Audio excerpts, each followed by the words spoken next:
राधे राधे मित्रों, आप सभी का स्वागत है हमारे इस चैनल में।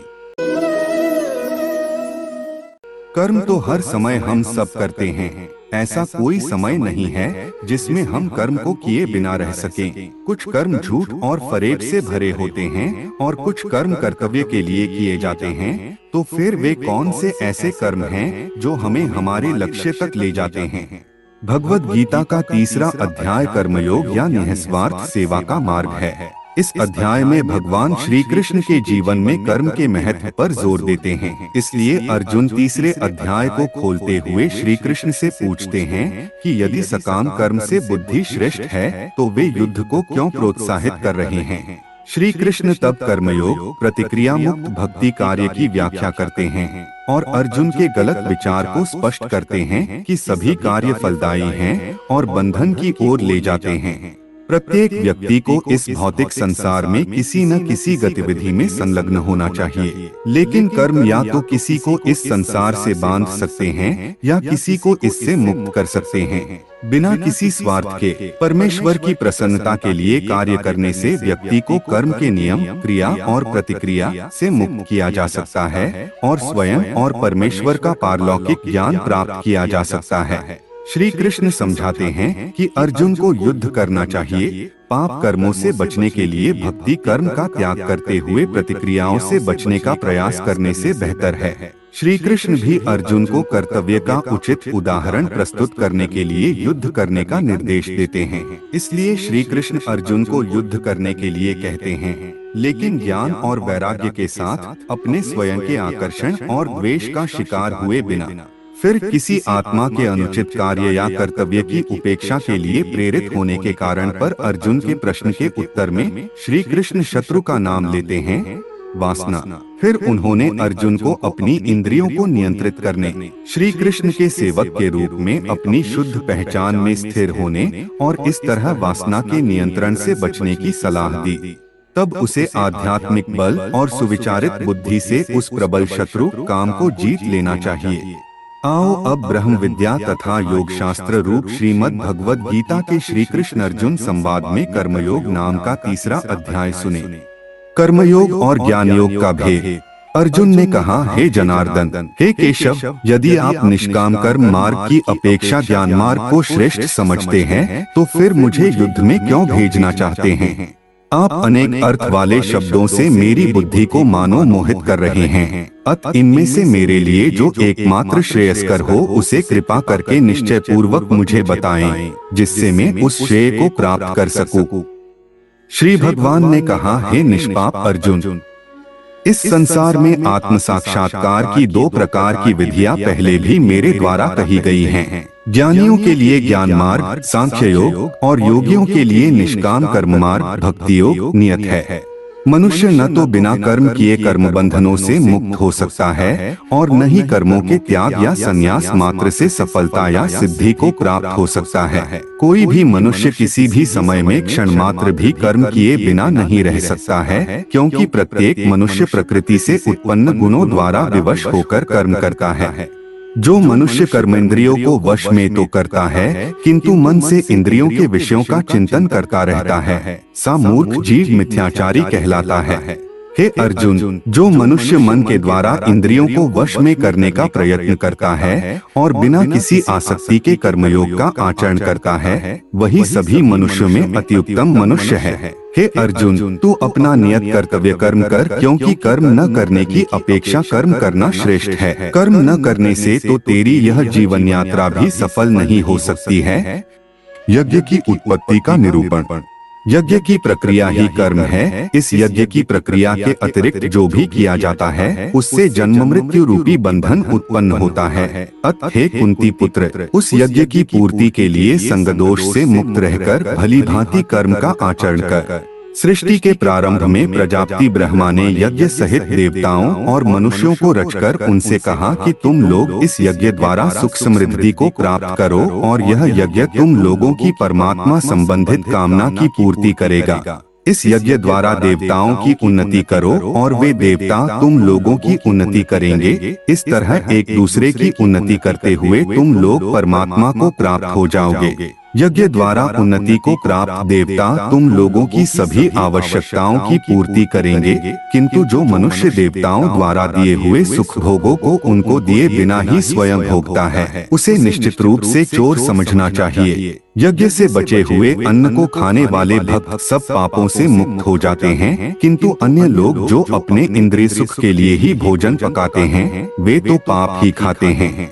सभी प्राणी अन्न से उत्पन्न होते हैं। अन्न की उत्पत्ति वर्षा से होती है, वर्षा की उत्पत्ति यज्ञ संपन्न करने से होती है और यज्ञ की उत्पत्ति वेद की आज्ञानुसार कर्म के करने से होती है। नियत कर्मों का विधान वेद में निहित है और वेद को शब्द रूप से अविनाशी परमात्मा से साक्षात उत्पन्न समझना चाहिए। इसलिए सर्वव्यापी परमात्मा ब्रह्म रूप में यज्ञ में सदा स्थित रहता है।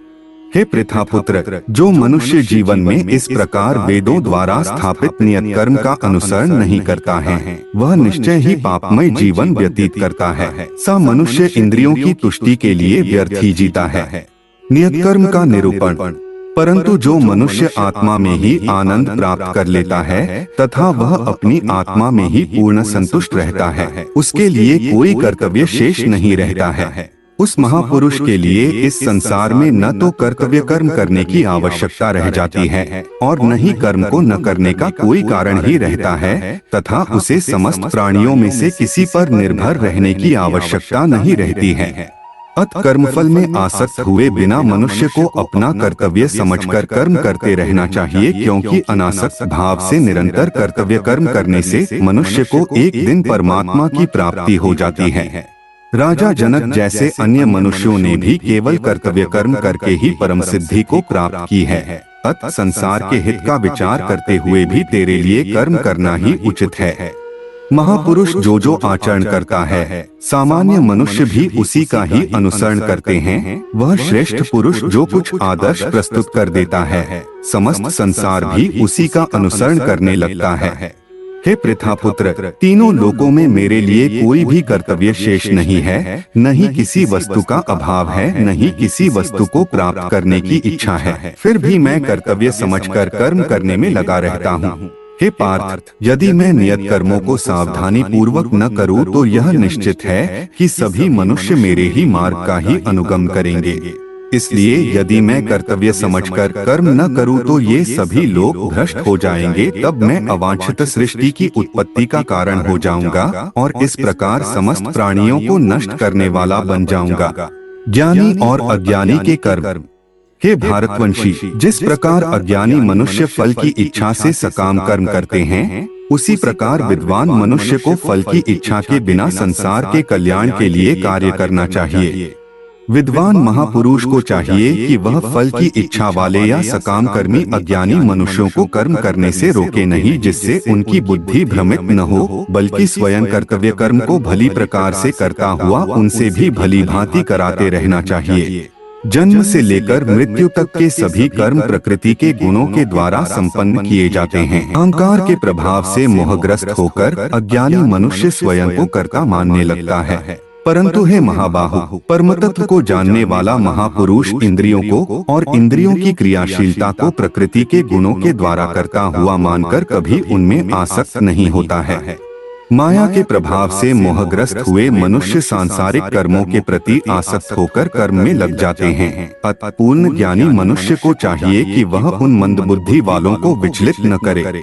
अतः हे अर्जुन, अपने सभी प्रकार के कर्तव्य कर्मों को मुझ में समर्पित करके पूर्ण आत्मज्ञान से युक्त होकर आशा, ममता और संताप का पूर्ण रूप से त्याग करके युद्ध कर। जो मनुष्य मेरे इन आदेशों का ईर्ष्यारहित होकर श्रद्धा पूर्वक अपना कर्तव्य समझकर नियमित रूप से पालन करते हैं, वे सभी कर्मफलों के बंधन से मुक्त हो जाते हैं। परंतु जो मनुष्य ईर्ष्यावश इन आदेशों का नियमित रूप से पालन नहीं करते हैं, उन्हें सभी प्रकार के ज्ञान में पूर्ण रूप से भ्रमित और सब ओर से नष्ट भ्रष्ट हुआ ही समझना चाहिए। सभी मनुष्य प्रकृति के गुणों के अधीन होकर ही कार्य करते हैं। यद्यपि तत्वदर्शी ज्ञानी भी प्रकृति के गुणों के अनुसार ही कार्य करता दिखाई देता है, तो फिर इसमें कोई किसी का निराकरण क्या कर सकता है। सभी इंद्रियां और इंद्रियों के विषयों के प्रति आसक्ति, राग और विरक्ति द्वेष नियमों के अधीन स्थित होती है। मनुष्य को इनके अधीन नहीं होना चाहिए, क्योंकि दोनों ही आत्म साक्षात्कार के पथ में अवरोध उत्पन्न करने वाले हैं। दूसरों के कर्तव्य धर्म को भली भांति नकल करने की अपेक्षा अपना कर्तव्य पालन को दोषपूर्ण ढंग से करना भी अधिक कल्याणकारी होता है। दूसरे के कर्तव्य का अनुसरण करने से भय उत्पन्न होता है। अपने कर्तव्य का पालन करते हुए मरना भी श्रेयस्कर होता है। कामना रूपी शत्रु का शमन। अर्जुन ने कहा, हे वृषणवंशी, मनुष्य न चाहते हुए भी किसकी प्रेरणा से पाप कर्म करता है, यद्यपि सा लगता है कि उसे बलपूर्वक पाप कर्म के लिए प्रेरित किया जा रहा है। श्री भगवान ने कहा, इसका कारण रजोगुण से उत्पन्न होने वाले काम, विषय वासना और क्रोध बड़े पापी हैं। तू इन्हें ही इस संसार में अग्नि के समान कभी न तृप्त होने वाले महान शत्रु समझ। जिस प्रकार धुएं से अग्नि और धूल से दर्पण ढक जाता है, तथा जिस प्रकार गर्भाशय से गर्भ ढका रहता है, उसी प्रकार कामनाओं से ज्ञान ढका रहता है। हे कुंती पुत्र, इस प्रकार शुद्ध चेतन स्वरूप जीवात्मा का ज्ञान कामना रूपी नित्य शत्रु द्वारा ढका रहता है, जो कभी भी तुष्ट न होने वाली अग्नि की तरह जलता रहता है। इंद्रिया, मन और बुद्धि कामनाओं के निवास स्थान होते हैं। इनके द्वारा कामनाएं ज्ञान को आच्छादित करके जीवात्मा को मोहग्रस्त कर देती हैं। अतः हे भारतवंशियों में श्रेष्ठ, तू प्रारंभ में ही इंद्रियों को वश में करके और आत्मज्ञान और आत्म साक्षात्कार में बाधा उत्पन्न करने वाली इन महान पापी कामनाओं को ही बलपूर्वक समाप्त कर। हे अर्जुन, इस जड़ पदार्थ शरीर की अपेक्षा इंद्रिया श्रेष्ठ है, इंद्रियों की अपेक्षा मन श्रेष्ठ है, मन की अपेक्षा बुद्धि श्रेष्ठ है, और जो बुद्धि से भी श्रेष्ठ है, तो वही सर्वश्रेष्ठ शुद्ध स्वरूप आत्मा है। इस प्रकार हे महाबाहु अर्जुन, स्वयं को मन और बुद्धि से श्रेष्ठ आत्मा रूप समझकर बुद्धि के द्वारा मन को स्थिर करके तू कामनाओं रूपी दुर्जय शत्रुओं को मार। इस प्रकार उपनिषद, ब्रह्म विद्या तथा योग शास्त्र रूप श्रीमद् भगवद गीता के श्री कृष्ण अर्जुन संवाद में कर्मयोग नाम का तीसरा अध्याय संपूर्ण हुआ।